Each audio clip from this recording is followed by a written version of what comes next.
A single father rushed to pull a stranger from a burning car. He thought it was just another act of decency until she returned and changed everything. Before we dive in, hit that subscribe button and drop a comment. Where in the world are you watching from?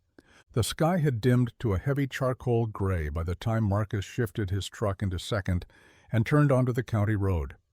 His daughter, Grace, lay asleep in the back seat, her small frame curled under a thrift store blanket, clutching the stuffed fox she never let go of. The heater coughed like an old man trying to keep up with the cold, but it was doing its best. Marcus glanced at the fuel gauge. Almost on empty. Again. The road was quiet. Too quiet. Just endless blacktop and bare trees bowing in the wind. He'd taken this route 1,000 times before, but tonight something felt off. A tension sat in his gut, tight and twitching. Maybe it was the bills he hadn't opened yet, or the way his mother had looked pale this morning when she insisted she was fine. He didn't know. All he knew was the road ahead didn't look right. It started as a flicker of light, just a faint glow up ahead. Then, suddenly, fire. Marcus slammed on the brakes. His tires skidded across wet pavement as the flames came into full view. A silver car, crumpled against a tree like a crushed soda can, was engulfed in smoke. The front end hissed with steam, the engine whining its last breath. There was movement inside, barely. A figure slumped over the steering wheel. He didn't think, he just acted. "Stay in the truck," he barked at Grace, who'd jolted awake. She sat up, blinking in confusion, as he yanked open the door and sprinted toward the wreck. The heat hit him like a wall. Smoke clawed at his throat. The driver's side window was shattered, glass glinting like ice shards in the dirt. He reached in, coughing hard, his hands finding the seatbelt. It was stuck. The woman inside groaned, her head lolling back just enough for him to catch a glimpse of her face. Blood on her forehead, eyes fluttering open, then closed. "Hang on," he muttered, yanking his knife from his pocket. One quick slice. The belt snapped free. A loud pop burst from under the hood. Flames licked closer. He pulled her out, lifting with all the strength his tired back had left. She was lighter than expected, but dead weight still felt like iron. He barely cleared the car before the fire jumped. The hood erupted, sending sparks into the trees like angry fireflies. He shielded her body, shielding both of them with his own. Breathless on the cold grass, he looked down at her face. She was alive. Barely. And something in him whispered, this was only the beginning. Marcus didn't remember standing up. His legs moved on instinct, pushing through the numbness in his thighs as he carried the unconscious woman toward the truck. The flames behind him roared louder, sending a spray of orange into the sky. Sirens were still nowhere. Out here, they could take 10, maybe 15 minutes to arrive. That kind of delay could cost lives. He wasn't going to let that happen. He opened the passenger door and eased her onto the seat, brushing glass from her jacket with shaking fingers. Blood was smeared across her temple, her hair matted to her skin, but she was breathing. Shallow and uneven, but breathing. That was something. Grace sat frozen in the back, eyes wide, mouth slightly open. "Daddy, who is she?" Marcus didn't answer at first.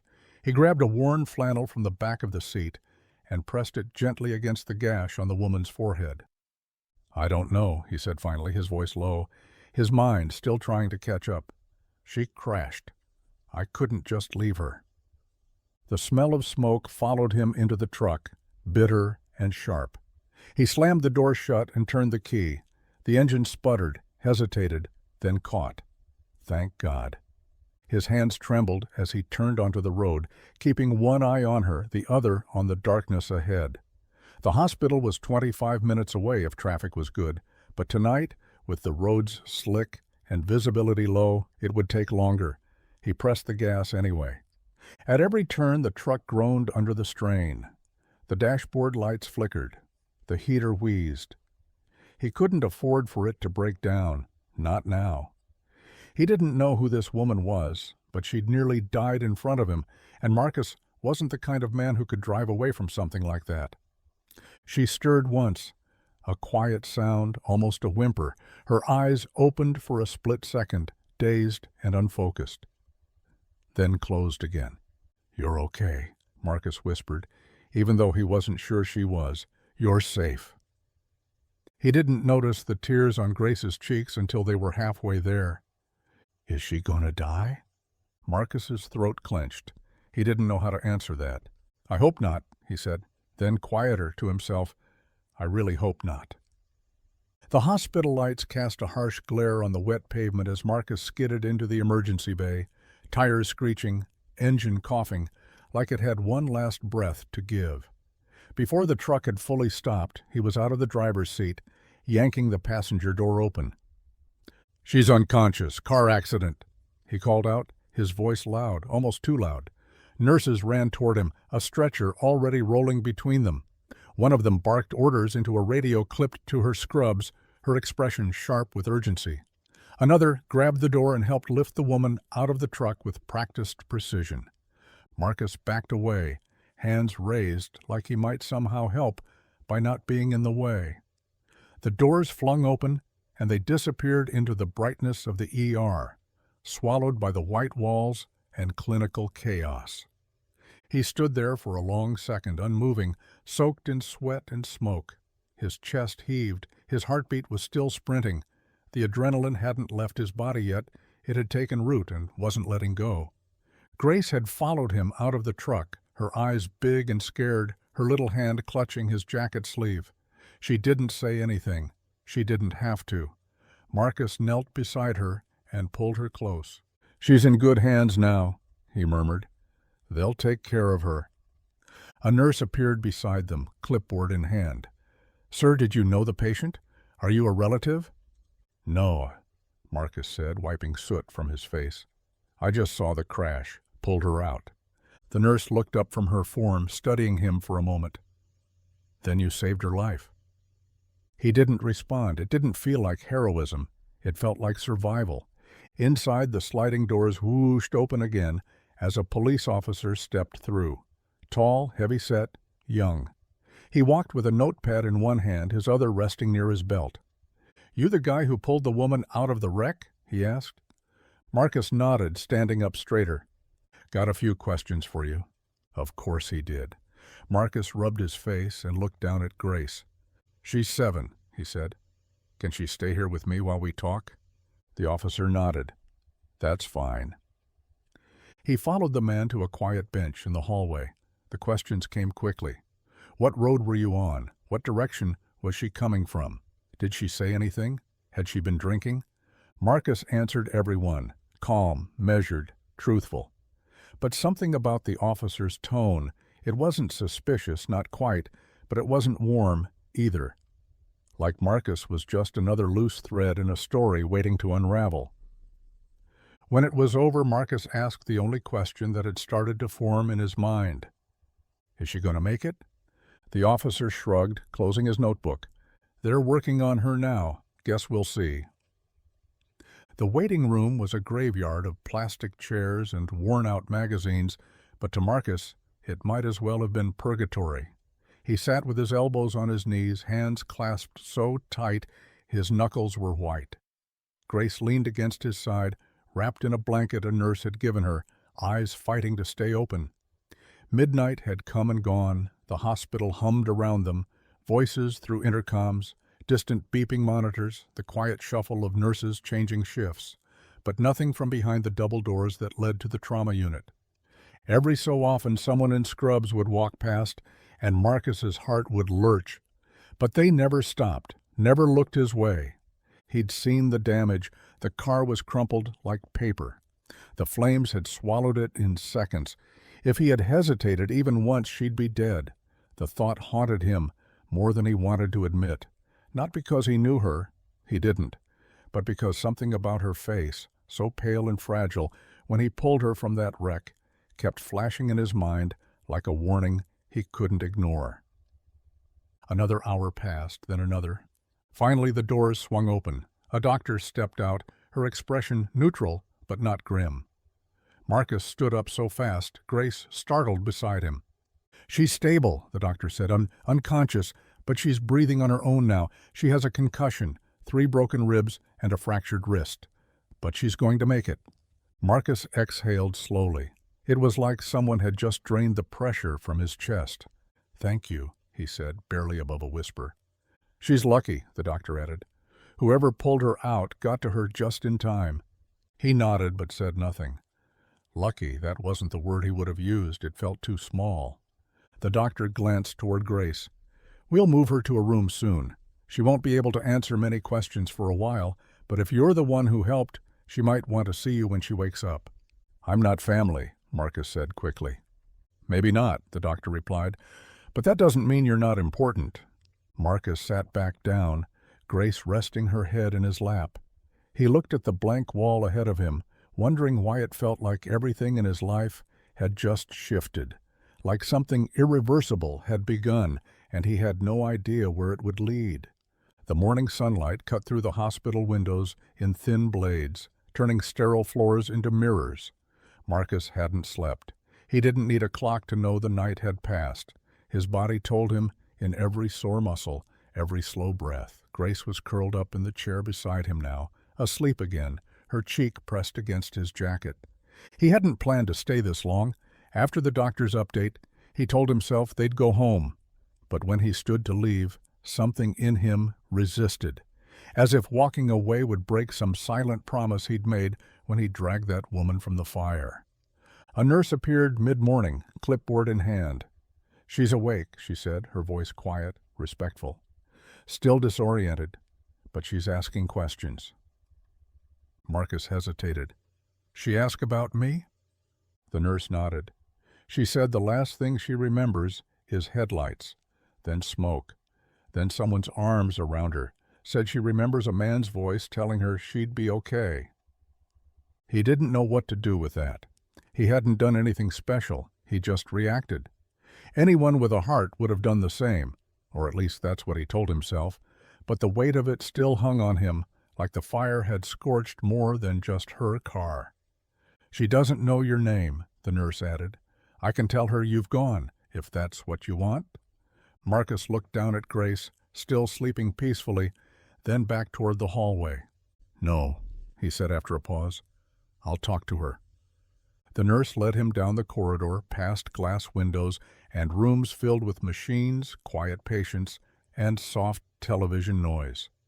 When they reached her door, the nurse gave him a look, half caution, half encouragement, and stepped away. Marcus pushed the door open. She was sitting upright, bandages across her forehead, one wrist in a cast, and oxygen tubes barely visible beneath her nose. Her hair was a tangled mess of brunette waves, but her eyes were clear now, sharp, awake. When she saw him, something in her expression shifted, confusion melting into something deeper, recognition, and maybe relief. "You?" she said, her voice raspy but certain. "You're the one who pulled me out?" Marcus nodded slowly. "Yeah, that was me." Her eyes didn't leave his. "You saved my life." He rubbed the back of his neck, unsure what to say. "I was just there. Right time, I guess."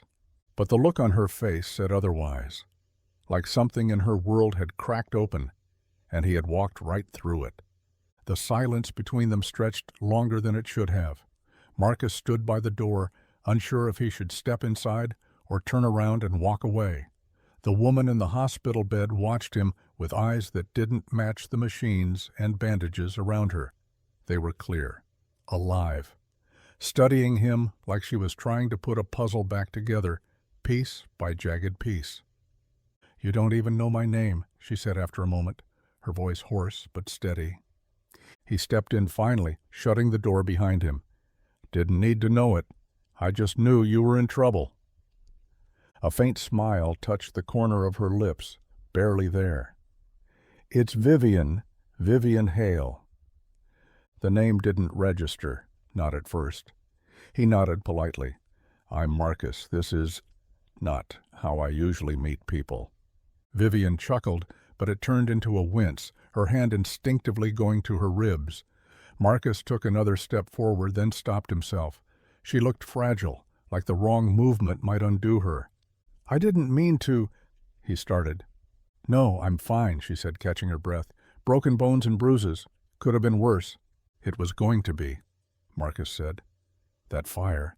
If I'd been a minute later—" "You weren't," she cut in softly. "You weren't." There was a pause. She glanced at the tray of untouched hospital food on the side table, then back at him. "Why did you stop?" she asked. "Why not just call 911 and keep driving?"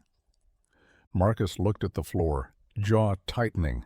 That question had been swimming in his mind too, though never from that angle.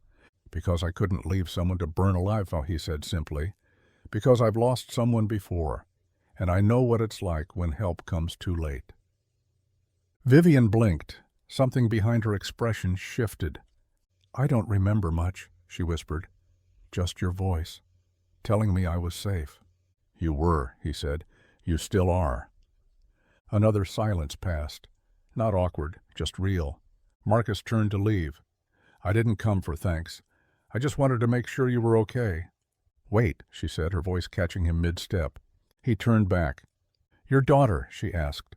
"Was that her in the truck?" He nodded. Vivian nodded back, something unreadable in her eyes. She looked like she was holding the whole world together. Marcus smiled, small and tired. "She is." 3 days passed before Vivian was moved out of the ICU. Marcus hadn't planned to visit again, but he did. Twice. The second time, he brought Grace. He hadn't wanted to at first, didn't want to expose her to the smell of antiseptic or the sight of tubes and bandages, but Grace insisted. She was curious, persistent in that way children are when something scares them, and they don't understand why. The private room Vivian had been moved to was more hotel suite than hospital space. Clean linens, flowers, soft lighting. Grace peeked inside first, holding a small, crumpled piece of paper in her hand. Vivian turned from the window when she heard the knock. She looked better, still pale, but upright, alert. Her arm was in a sling now, and a thin line of bruising traced her cheekbone like a fading shadow. "Hi," Grace said softly. "I made this for you." Vivian blinked, surprised, then smiled. "For me?" Grace nodded and stepped forward, handing over the folded page. Crayon lines filled the paper. 2 stick figures holding hands, one taller, one shorter, with flames drawn in orange behind them. A heart hovered between them in red. "I hope you don't mind," Marcus said from the doorway. "She's been drawing it since yesterday."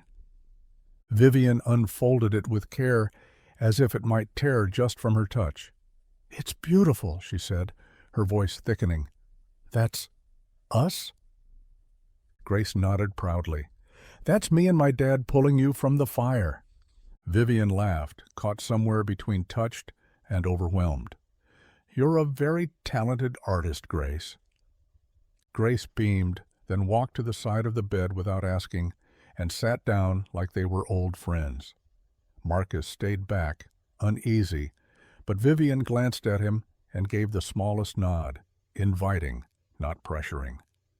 "I was really scared," Grace said. "When the fire started, I thought maybe we wouldn't get you out in time." "I was scared too," Vivian replied honestly. "But then I heard your dad's voice, and I thought maybe I'd be okay." Grace leaned her head on Vivian's arm without a word, just rested there like it was the most natural thing in the world. And something in Vivian's expression cracked open. It was subtle, but Marcus saw it. The walls she lived behind, whatever they were, however high, they were shifting, because somehow in that sterile, quiet room a bond had begun forming, and it had nothing to do with gratitude. Vivian couldn't stop thinking about them after they left. The girl with eyes too wide for her age, and a father who didn't seem to know how tired he looked. There was something about the way they existed together, like life had carved pieces out of them, but somehow they still fit. Later that evening, when the nurse checked her vitals and asked if she needed anything, Vivian almost said yes. She almost asked for a phone to look them up, to know who they were beyond the man who pulled her from fire and the little girl who leaned into her like she'd known her forever. But she didn't ask. Instead, she stared at the crayon drawing taped beside her bed. It felt strangely out of place here, surrounded by machines and soft beeping monitors, but she didn't take it down. She couldn't. Somewhere across town, Marcus stood at the kitchen sink, sleeves rolled up, rinsing out the same mug he'd used every morning for the past 6 years. Grace sat at the small table, finishing a bowl of cereal for dinner without complaint. The heat was on, but barely. The old unit rattled whenever it kicked in. His mom was asleep in the other room. She'd been quieter lately, thinner. He didn't talk about it, but he watched her when she thought he wasn't looking. The same way he watched their food supply, the unpaid utility bills, the growing crack in the kitchen window. The house was full of worn-down edges. But tonight, Grace's drawing sat on the fridge, stuck up with a magnet shaped like a cow. He looked at it longer than he meant to. "I liked her," Grace said suddenly, spoon clinking against the bowl. Marcus turned around. "Yeah?" Grace nodded. "She didn't talk down to me." He leaned against the counter, arms crossed. "She's different, kiddo. Different kind of life." "She's nice," Grace added, "and kinda sad." That last word caught him off guard. Sad. He hadn't noticed it right away, but now that Grace had said it, it lingered. The way Vivian had looked at the drawing, the quiet between her words, the hesitation behind her eyes. He didn't know what her story was, but he had a feeling this wasn't over, not yet. The hospital released Vivian 4 days later. A black car waited at the curb, sleek and silent, its windows tinted so dark it looked more like a secret than a ride. The driver stepped out without a word, opening the door and helping her inside as if it were all rehearsed. And maybe it was. Maybe that was how her world worked. Clean lines, quiet movements, no questions. But as the car pulled away, her fingers still clutched the drawing Grace had made. Folded now, edges soft from being opened and refolded too many times. She hadn't told anyone she was keeping it. She hadn't told anyone why she hadn't already called her lawyers, her assistants, her PR team. Something about the fire had done more than bruise her ribs. It had cracked something open. She stared out the window as the city passed in flashes. She didn't ask where they were going. She knew. The penthouse. The elevator opened directly into her apartment. Everything was exactly as she'd left it. Immaculate, impersonal, cold. Floor-to-ceiling windows with million-dollar views, imported furniture, a grand piano she hadn't touched in months. There were no signs of the crash, no reminders, just silence, polished and spotless. She stood in the center of the room and felt like a stranger. She thought about the chipped coffee mug Marcus had held, how his daughter had shared cereal with her feet swinging beneath a too-small table. She remembered the way the air had smelled faintly of motor oil and warmth. There had been noise, laughter, tiredness, yes, but also life. She wandered toward the massive kitchen island and set the drawing down like it was made of glass. Her reflection caught in the marble counter, bruised face, sling over one shoulder, hair tucked back behind her ears. She looked like someone who had just barely survived something. And maybe she had. Vivian pulled out her phone. Her fingers hovered for a long moment before she typed in the name she'd asked the nurse to find for her. Marcus Wilkes. The screen loaded slowly. She tapped the number. He answered after 2 rings. "Marcus." Her voice was soft, unsure. "It's Vivian." A pause. "I know," he said. "I figured I might hear from you." She looked down at the drawing. "I was wondering," she said, steadying her breath. "Would it be all right if I came by?" Marcus didn't answer right away. The line went quiet for just a second too long, long enough for Vivian to regret asking. But then she heard him sigh, not annoyed, just tired. "Yeah," he said. "You can come by." She didn't know what she expected after that. A set time, directions, some acknowledgement of how strange this was. But instead he said, "We're home most evenings," and hung up. No small talk, no ceremony. It was exactly like him. 3 hours later, a town car dropped her off at the edge of a cracked driveway lined with bare trees. The house in front of her sagged slightly on one side, like it had grown tired of holding itself up. The porch light flickered with a yellow hum. Wind brushed through the nearby field, whispering through dry grass and chain-link fencing, and yet none of it felt unwelcoming. She stood there for a moment, feeling wildly out of place in her tailored coat and polished shoes. The cold bit through the fabric, reminding her she was no longer in a world of chauffeurs and climate control. Before she could knock, the door opened. Grace stood there in socked feet, her hair a little wild, a smudge of something, maybe chocolate, on her cheek. "Hi," she said with a grin like they'd been expecting company all along. Vivian smiled. "Hi, sweetheart." Grace stepped aside without hesitation. "We saved you the good chair." Vivian stepped in, eyes adjusting to the dim, warm interior. The place smelled like garlic and old wood. A pot simmered on the stove. Somewhere in the back, a dog barked from another house. It felt alive. The kind of alive she hadn't felt in years. Marcus appeared from the kitchen, sleeves rolled up, towel slung over one shoulder. He looked at her the way someone does when they're trying not to overthink why someone from another life has stepped into theirs. "You hungry?" he asked. She hesitated, then nodded. He gestured toward the table, where a third plate was already set out. "I didn't want to assume," he said, "but Grace said you'd come." Vivian looked at the chair, then at Grace, who was already climbing into hers. "Your daughter's very persuasive." Marcus gave a small smile. "Yeah, she gets that from her mom." The room went still for a moment. He hadn't talked about her before. Vivian just nodded, quietly taking her seat. The meal was simple: pasta, garlic bread, a small salad. But it tasted better than anything she'd eaten in months, because it wasn't just food, it was a place at a table. Vivian had been in rooms filled with chandeliers and silver forks polished until they shimmered like mirrors. She'd dined beside senators and billionaires, toasted glasses worth more than most people's monthly rent. But nothing had ever tasted like the garlic bread on Marcus Wilkes' chipped ceramic plate. It crunched just enough. The butter was uneven, and when Grace handed her the bowl of salad with her tiny hands, Vivian felt something she hadn't in a long time: welcome. Not because of status or invitation, but because someone had set a place for her without needing a reason. Marcus ate slowly, like a man who wasn't used to having company. He didn't talk much, but he watched, observed. Every time Grace spoke, he leaned in.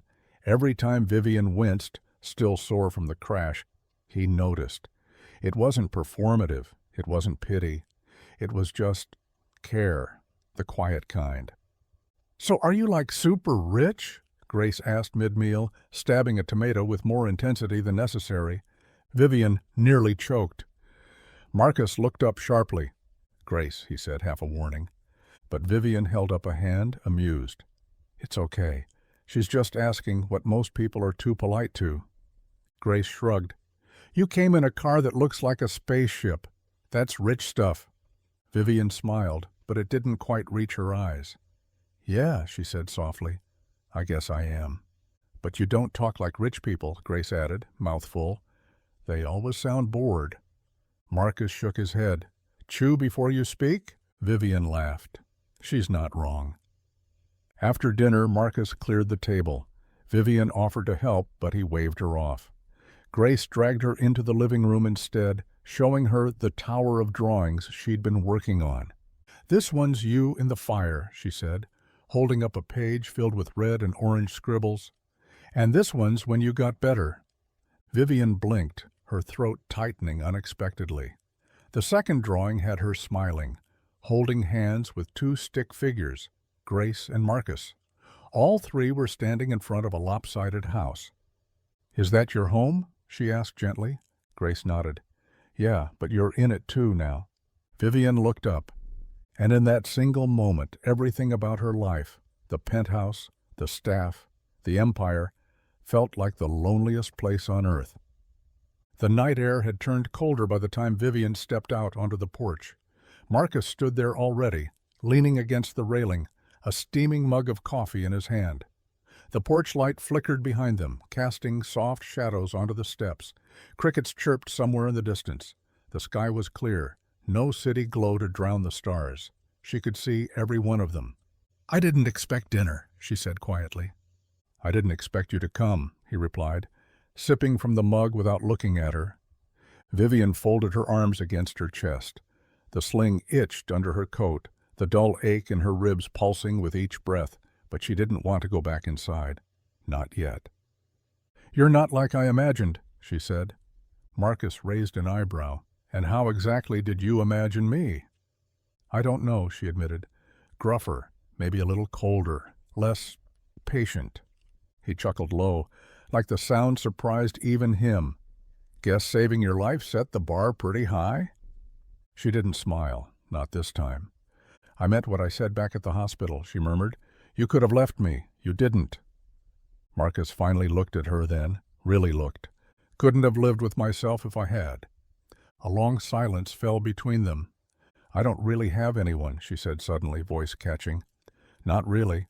A few board members who pretend they care, staff that disappears the second the lights go out. I thought maybe money would fix that. But money doesn't come sit by your bed while you're unconscious." Marcus leaned his elbows on the rail. "No, it doesn't." They both stared into the darkness for a while, like maybe the night itself could give them answers they weren't brave enough to say out loud. She turned toward him, her voice almost a whisper. "You ever think some people just don't get a family?" Marcus's jaw tightened. He didn't answer right away. Then softly, "I used to think that, before Grace." Vivian's throat closed. He glanced at her. "What about you?" She opened her mouth, closed it again. The stars blurred slightly, just for a second. "I don't know yet," she whispered, "but tonight felt closer." The next morning came with fog clinging low to the fields, and a quiet that felt almost deliberate. Vivian hadn't intended to stay the night. She'd only meant to stop by, maybe say thank you in a way a hospital room couldn't hold. But 1 hour had turned to 2, then dinner, then a moment on the porch too honest to walk away from. Marcus had offered the pull-out couch, and she hadn't said no. Now she stood in the small hallway just outside the kitchen, the scent of coffee drifting in like something sacred. She could hear Grace humming to herself, off-key and happy, flipping through what sounded like a cereal box. Marcus's voice was low, steady, reading the back aloud like it was a bedtime story. Vivian hovered there longer than she should have. When she finally stepped inside, Grace lit up. "You're awake." "Barely," Vivian said, brushing hair from her face. "But the smell of that coffee might have saved me all over again." Marcus handed her a mug without a word. The warmth of it hit her fingers like a small act of kindness no one had ever thought to offer before. She took it and held it close. "I hope it's not weird that I stayed," she said. "It's not," Marcus replied. "We've had weirder." Grace looked up from her cereal, like when the ceiling fell in last spring. Vivian raised a brow. "Storm knocked the tree branch through the roof," Marcus clarified. "Wasn't pretty." "But Dad fixed it," Grace added proudly. "He always fixes everything." Vivian smiled, but it faded quickly. "Not everything can be fixed," she said quietly, more to herself than to them. Marcus heard it. She saw it in the way his jaw shifted slightly. He didn't ask what she meant, and she didn't explain. After breakfast, she helped wash dishes, one-handed and slow, insisting anyway. Marcus finally gave up protesting, leaning beside her at the sink. "You don't have to keep coming here," he said softly, not unkind. "You've got a whole life waiting on the other side of the city." She rinsed a cup, set it on the rack, then looked up at him. "Maybe I'm tired of that life waiting," she said. "Maybe I want to walk into something that doesn't expect anything from me." Marcus didn't answer, but he didn't look away, and neither did she. Vivian returned home that afternoon, but nothing felt like home anymore. The elevator doors opened to her penthouse with a soft chime, but the moment she stepped inside, the silence pressed against her like a wall. Her heels echoed on the polished floors, each step sounding too sharp, too clean.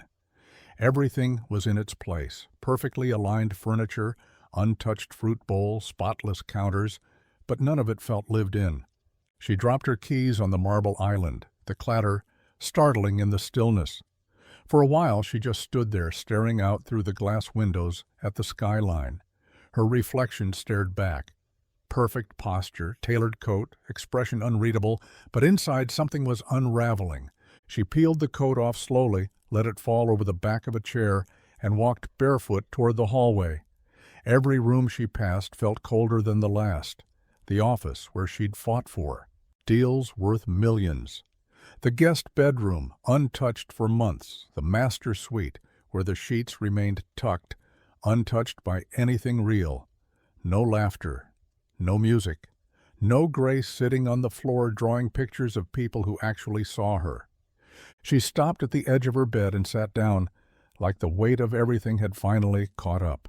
Her phone buzzed. It was a message from her assistant. Board meeting rescheduled to Thursday. Media team still waiting for your approval on the recovery statement. Also, the investor brunch. Should we confirm your attendance?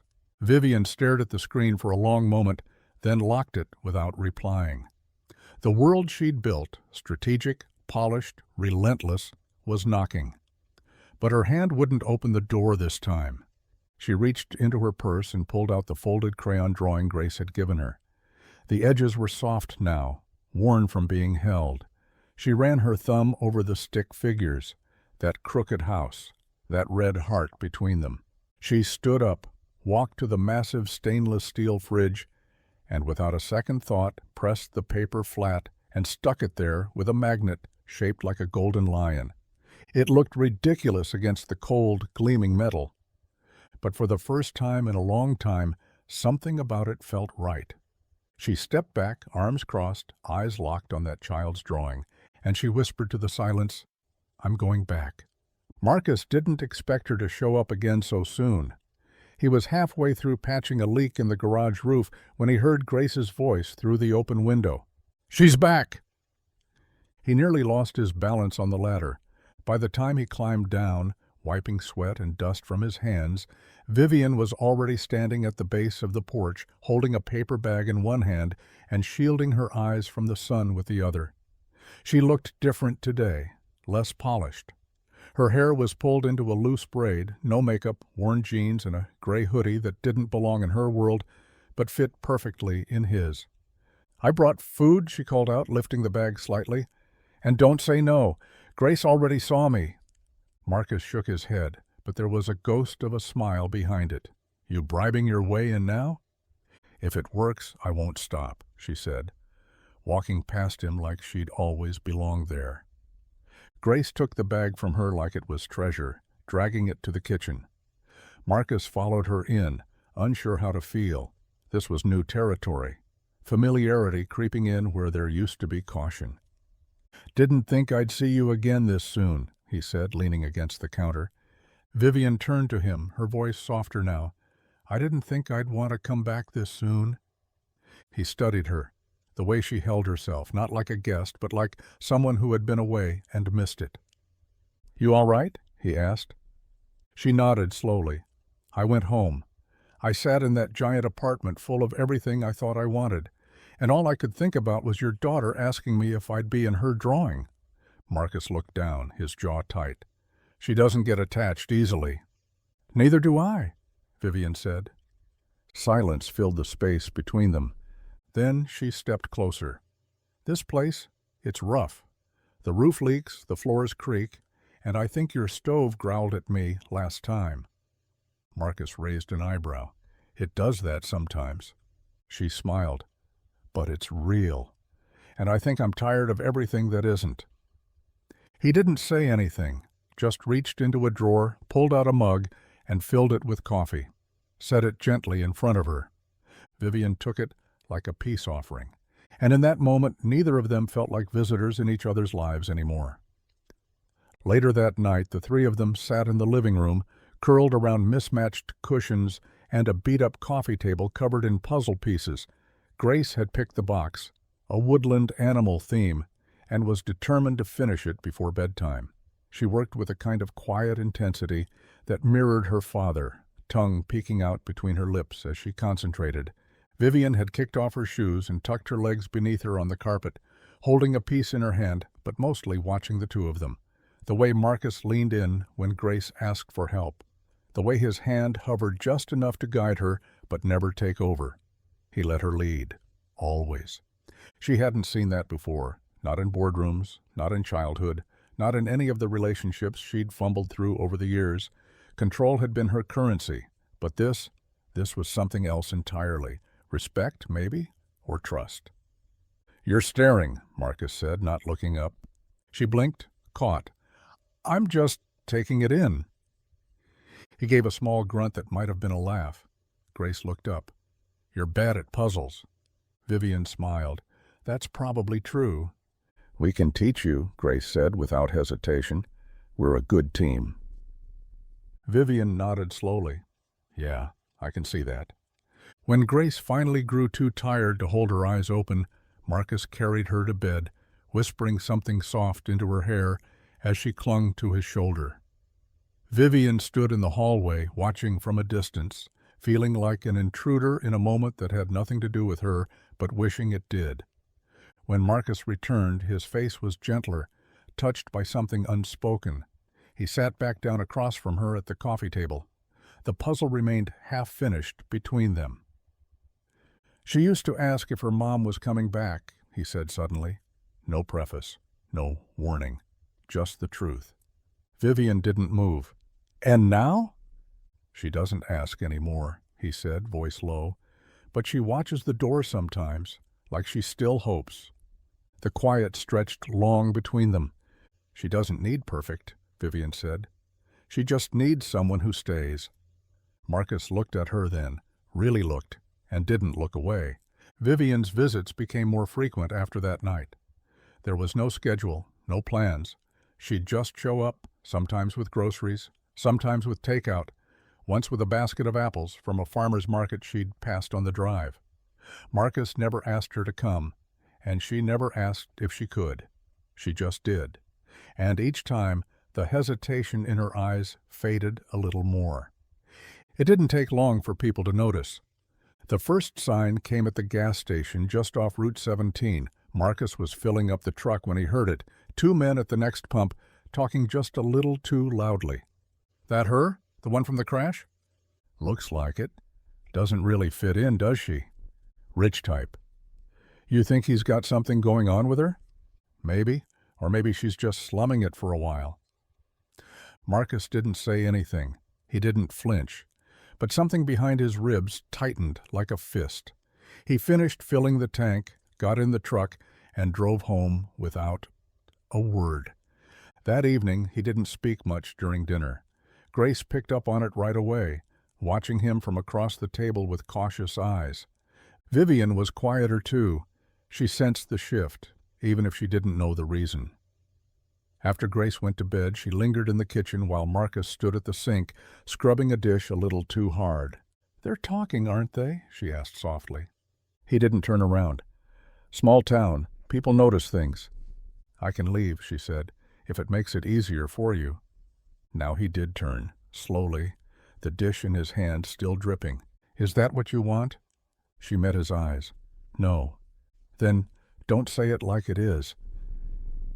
The silence that followed was heavy, not angry, just full of all the things neither of them wanted to admit out loud. "It's not you I'm worried about," he said finally. "It's Grace." Vivian's throat tightened. "You think I'll hurt her?" "I think—" He paused, choosing his words carefully. "She's starting to think you'll stay." "I haven't given her a reason not to." "Not yet," he said. "But one day your world's going to call you back, and I don't want her looking out the window, waiting for someone else who never shows." Vivian stepped closer, her voice low. "Then maybe it's time someone proved staying is possible." The next morning, the storm rolled in without warning. Thick clouds blanketed the sky, and by mid-afternoon, the rain fell hard enough to turn the dirt road outside Marcus's house into a ribbon of mud. The wind howled through the trees like it was angry, shaking loose leaves that slapped against the windows like impatient hands. Vivian was already there when it hit, trapped by timing or fate. She didn't know which. She stood at the kitchen sink, staring out into the gray blur, her reflection faint in the glass. Behind her, Marcus was fiddling with the radio, trying to find a station that wasn't all static and flood warnings. "This storm wasn't supposed to hit until tomorrow," he muttered. "They never ask permission," Vivian said softly. Marcus glanced up. "You okay?" She nodded, then hesitated. "I used to love storms when I was a kid. They made the world feel honest." He studied her for a second, the way her fingers curled around the edge of the counter, the way she didn't look at him when she said it. Grace appeared in the hallway, in mismatched pajamas, holding a flashlight like a sword. "The power's gonna go out. I can feel it." Marcus grinned. "Then we better get the candles." By the time the lights flickered and died, the house had already been transformed. Candles glowed in the windowsills. The fireplace crackled to life. Vivian helped Grace gather pillows and blankets, and soon they had a fort built in the living room, the kind of messy, glorious structure that would have made a decorator cry. Inside it, Grace curled up with a book while Marcus tended the fire, and Vivian watched the flames as if they might speak. It was too perfect, too calm, which is why when the knock came at the door, it landed like a gunshot. Marcus stood slowly. Vivian tensed. He opened the door. A man in a suit stood there, soaked through, umbrella useless at his side. His expression was all sharp lines and business. "Miss Hale," he said, voice clipped, "you've missed 3 meetings. The board's demanding answers. We need to talk now." Grace peeked from the fort, her smile fading. Vivian didn't move. The storm had arrived. And this time it wasn't just outside. The tension in the room turned brittle, like a thread pulled too tight. Rain lashed against the windows as Vivian stood slowly, the candlelight casting long shadows on her face. The man at the door, Julian Hart, her executive liaison, looked wildly out of place in the glow of the homey chaos behind her. His suit clung to him like wet paper, and his eyes flicked around the living room with thinly veiled judgment. The pillow fort, the flannel, the quiet. "This really where you've been?" he asked, voice low, but not low enough. Marcus stiffened by the fireplace. Grace pulled deeper into the blankets. Vivian stepped between them. "Don't talk like this is a mistake," she said. Julian didn't blink. "The board's circling. Your absence is being interpreted as negligence. You vanish for a week, no explanation, no statement. Do you understand what that looks like from the outside?" "I don't care how it looks," Vivian replied, her voice like iron wrapped in silk. "You should," he snapped. "Because this—" He gestured vaguely at the room, at Marcus, at the storm shaking the windows. "Isn't your world, Vivian. These people aren't your people, and pretending you can disappear into it won't protect you from what's waiting back in the city." Vivian took a step forward. "You don't get to talk about them like that." Julian exhaled sharply, dropping his voice. "They're liabilities, all of them. If this gets out, you don't just lose public trust. You lose leverage. You built your brand on precision, on control. You walk away from that. There's no coming back." In the doorway, Marcus said nothing, but his jaw clenched, hard. Vivian didn't turn to look at him. She couldn't, not yet. Her eyes stayed locked on Julian, fire building behind them. "Go wait in the car," she said. Julian stared at her. "Now." He left without another word, the wind nearly ripping the door from his hand as he went. Vivian turned back into the room. Everything looked different now, exposed. Marcus stood there, unreadable. "You said you weren't going to leave this time," he said, voice quiet. "Were you lying?" Vivian didn't answer. Not because she didn't know, but because the answer terrified her too much to speak. The door clicked shut behind Julian, but the damage lingered in the air like smoke after a fire. Vivian stood in the center of the room, drenched in silence. The flickering candlelight no longer felt warm. It danced against the walls like a warning. Marcus hadn't moved. Grace was still in the pillow fort, eyes wide, small fingers clutching her blanket like it was armor. She didn't speak, but her stare said everything. She'd seen people walk out before. She knew what the quiet meant. Vivian stepped forward slow, cautious. "Marcus," she began, but he cut her off with a look. "You don't owe me anything," he said flatly. "I knew from the start who you were, what world you belonged to. That's not fair. It's honest." He didn't raise his voice. He didn't have to. It was the restraint that stung more than anger ever could. His hands were clenched at his sides, not in rage, but in disappointment. That was worse. "I didn't know he was coming," Vivian said. "I didn't ask him to. I didn't even answer his calls." "But you didn't tell him to stop either," Marcus replied. "You didn't tell your world you'd already found a different one." She opened her mouth, but the words didn't come, not the right ones. Not the ones that would fix this. "I'm trying," she said finally, voice cracking. "You think this is easy for me? I've spent years building something, and now every part of it feels like a trap I walked into blind." "Then why are you still holding the keys?" Marcus asked. That stopped her cold. She looked down at her hands, empty, shaking slightly. She didn't have the answer, not the kind that mattered. The part of her that had been trained to calculate risk, to weigh outcomes, to survive in boardrooms, none of it knew how to fight for something that didn't come with guarantees. "I don't want to lose this," she whispered. "Then stop treating it like it's temporary," Marcus said. He turned, walked down the hall to check on Grace. Vivian didn't follow. She just stood there. And for the first time since the crash, she truly felt like she might break. Vivian left without saying goodbye. The storm had softened to a cold drizzle by the time she slid into the back seat of Julian's car. The driver didn't speak, and Julian didn't look at her. He just sat beside her, staring out the window, tapping his fingers against his knee like a man counting seconds he never wanted to spend. No one spoke the entire drive back. She could still smell the smoke from the fireplace on her clothes. It clung to her like a memory, sharp and real and unwelcome in the clean sterility of the city streets they returned to. When the car pulled up to her building, she didn't get out right away. The glass doors loomed ahead, gleaming, the marble lobby beyond them empty and echoing. For a long moment, she just stared. Julian finally broke the silence. "He's not your life," he said. Vivian turned slowly toward him. "No, he's not.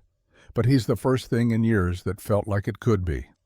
Julian didn't flinch, but she saw it, just a flicker of something breaking through his mask.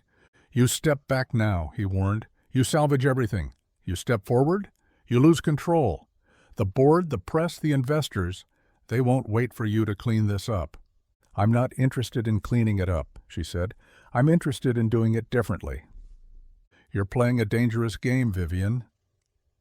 She smiled then, tired and sharp. "I stopped playing games the day a stranger pulled me from a burning car and didn't ask for a single thing in return." She got out without another word.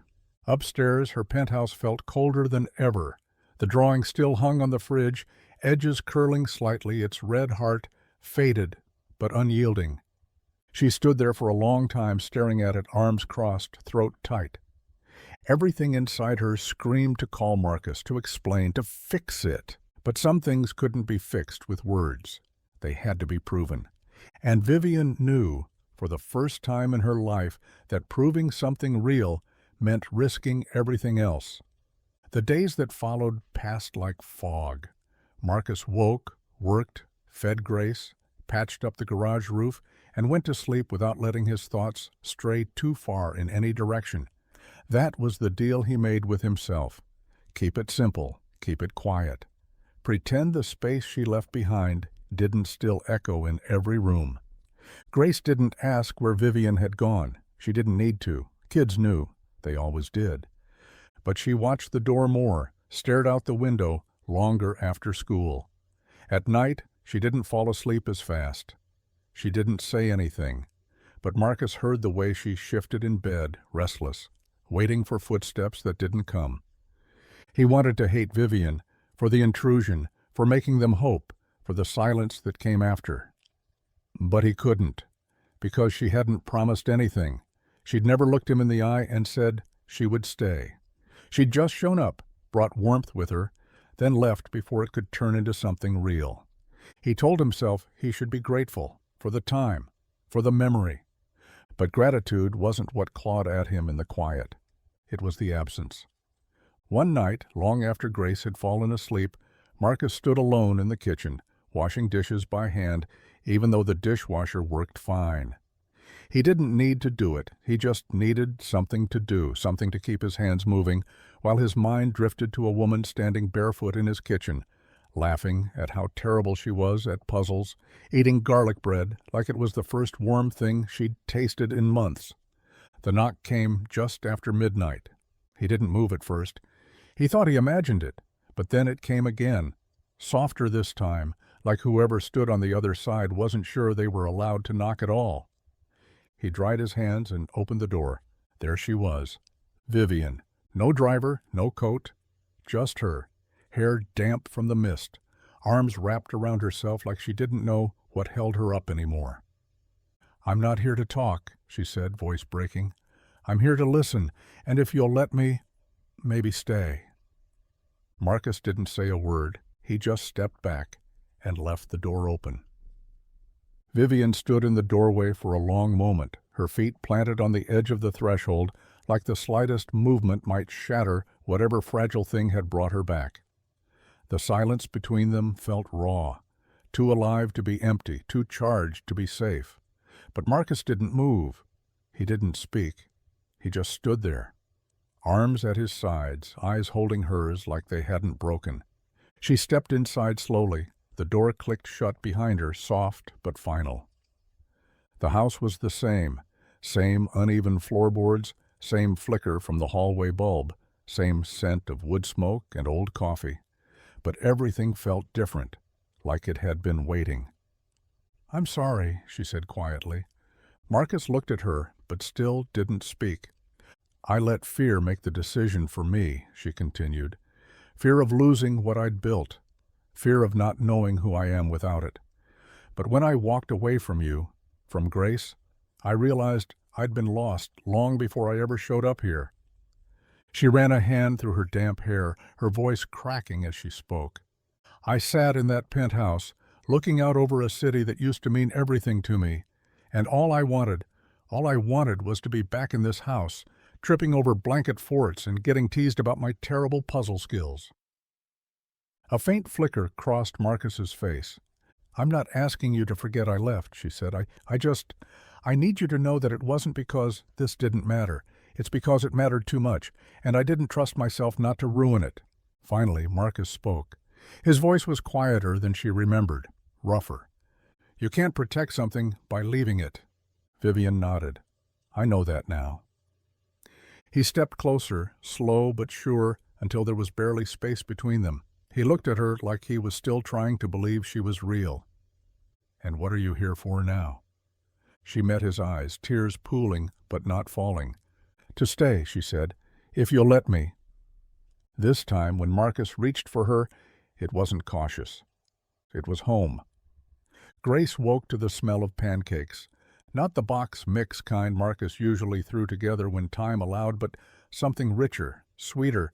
Vanilla and cinnamon laced through the air like a memory of something better. She blinked, sat up, and rubbed the sleep from her eyes. The house was quiet, but not in the empty way it had been lately. It was a full quiet, a present one. She padded into the kitchen in bare feet, stopping at the doorway. Vivian stood at the stove, hair tied up in a messy knot, wearing one of Marcus's old flannel shirts over her clothes. She was focused, flipping a pancake with the kind of concentration Grace normally reserved for glue and glitter. "You're back," Grace said. Vivian turned, startled at first, but then smiled. It was soft, real. "I am," she said, and crouched down. "Only if you want me to be." Grace didn't answer. She just crossed the floor and wrapped her arms around Vivian's neck like it had never been in question. Marcus watched from the hallway, arms crossed, leaning against the frame. He didn't interrupt, just took in the moment. Grace letting go of weeks of waiting, Vivian grounding herself through the act of being needed. Later, the three of them sat at the table, syrup sticking to their fingers, sunlight slanting through the windows like a quiet blessing. Marcus didn't ask what this meant for tomorrow. He didn't press her for promises she wasn't ready to make. But when Vivian reached across the table to help Grace clean sticky fingers and didn't pull away after, something settled in his chest. It didn't feel like a guest anymore. It felt like something returning to where it was always meant to be. That afternoon, Vivian stood out on the porch with a mug of coffee warming her hands.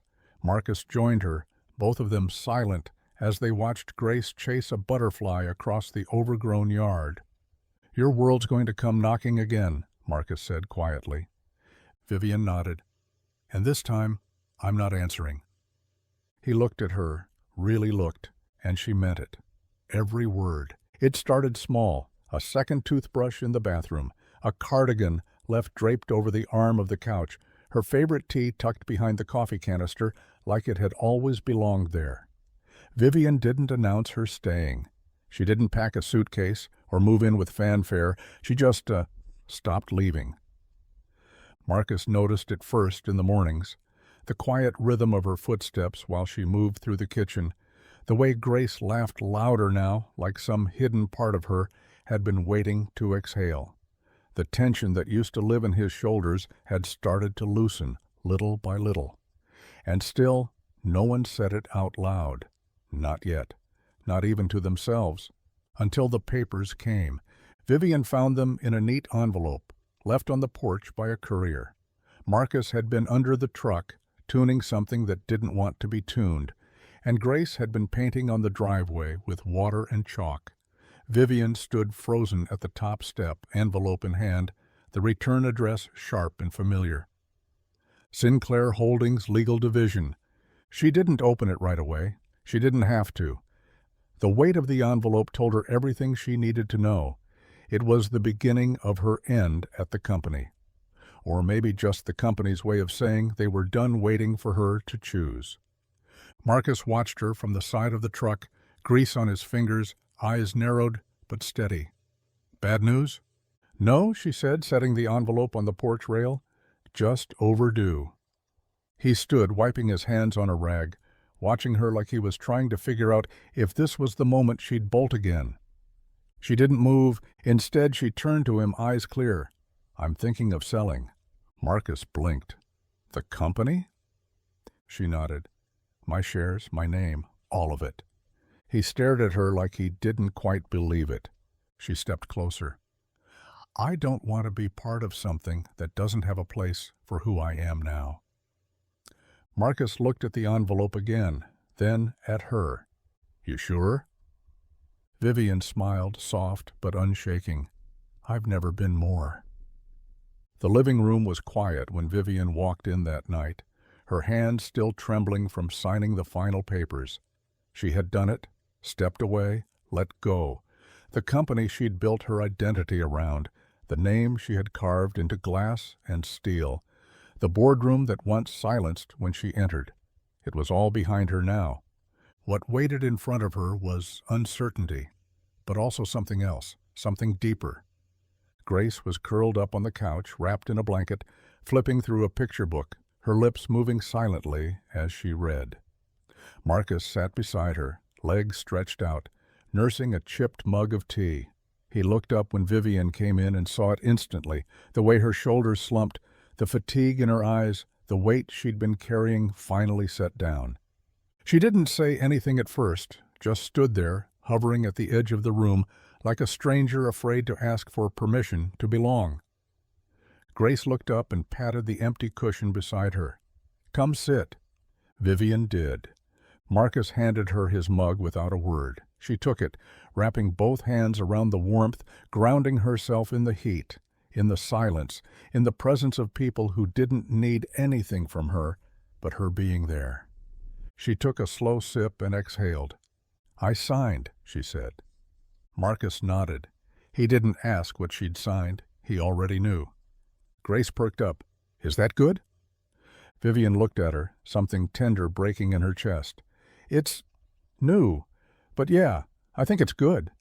Grace wrinkled her nose. Grown-up stuff is weird. Vivian laughed, the sound rough with exhaustion but honest. Yeah, sweetheart, it really is. They sat there for a while, the three of them, not saying much, the kind of quiet that felt like a choice. Later, when Grace had gone to bed, Vivian stood in the hallway, staring at the door to the spare room. Marcus came up behind her, close, but not crowding her. I've been thinking, she said softly, not looking at him, about making it permanent. What part? He asked. She turned to him slowly. All of it. Marcus didn't answer right away. He stood in the hallway, barefoot, arms crossed loosely over his chest, trying to read between the lines of Vivian's words. But there weren't any lines this time, no corporate riddles, no veiled conditions. She was looking at him the way people look when they've finally stepped off a ledge and are still waiting to feel the ground. She didn't flinch. I mean it, she said, her voice steady. I want to stay, not just for now, for good. With you, with Grace. Marcus looked past her, into the spare room, half storage, half makeshift guest space. The room she had quietly started making hers. A book on the nightstand, a sweater over the back of the chair, her scent still lingering faintly in the air. He met her eyes. You sure you're not running from something again? I'm not running, she said. Not anymore. The honesty in her voice was sharp, almost painful. It cut through every last bit of doubt he'd been carrying. You'd be giving up everything, he said, his voice low. I already did. Marcus stepped closer, slow and deliberate, like every inch was a question he was answering with movement instead of words. I don't have a lot to give you, he said quietly. I'm not going to wake up rich or clean-shaven or suddenly better at knowing how to say the right thing. She smiled, her eyes wet but glowing. I don't want perfect. I want real. He reached out and tucked a piece of her hair behind her ear. His hand lingered at her cheek. I've been real for a long time, he said. Just didn't think anyone was ever going to choose it. Vivian leaned into his touch. I'm choosing it.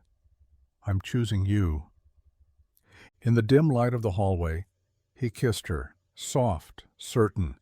No questions left, no clock ticking in the background, just them, finally rooted in the same place. And down the hall, just out of sight, a little girl smiled into her pillow. She had drawn them together weeks ago. Now, life was finally catching up to the picture. The air felt different that morning, not louder, not brighter, just still, like something long unsettled had finally come to rest. Vivian stood barefoot on the porch, a blanket wrapped around her shoulders, a steaming mug in hand. The sun was just beginning to climb above the horizon, casting long shadows over the dewy grass. The house behind her was quiet. Grace was still asleep. Marcus was in the kitchen making breakfast, humming under his breath, a habit he'd never noticed he had until Vivian pointed it out and smiled. She sipped her coffee and looked out at the gravel road, at the trees lining the fence, at the rusted mailbox that leaned slightly to one side. This place had once been nothing more than a dot on a map to her. Now it was the center of everything. The door creaked behind her. Marcus stepped out, pulling his jacket tight against the morning chill. You always up this early now? He asked, moving to stand beside her. Only when I need to remind myself this is real, she said. Marcus didn't say anything. He didn't need to. He just reached out and held her hand, his calloused palm warm against hers. They stood like that in silence for a long while, until Vivian finally spoke. I've been thinking about adoption. Marcus turned to her slowly, unsure if he'd heard her right. She didn't hesitate. I'm not asking to replace anything. I'm not asking to rewrite her history. But Grace, she feels like mine too. And if there's a way I can be part of her life, really part, I want that. Not just in drawings, not just in moments. Marcus stared at her, heart thick in his chest. He wasn't a man who cried. He wasn't sure he remembered how. But something in that moment broke him a little. You'd really do that? He asked. "I already did," she whispered. And when Grace came running out minutes later, her hair wild and her laughter echoing into the sky, Vivian opened her arms. And for the first time in her life, she wasn't catching someone else's child. She was catching her own.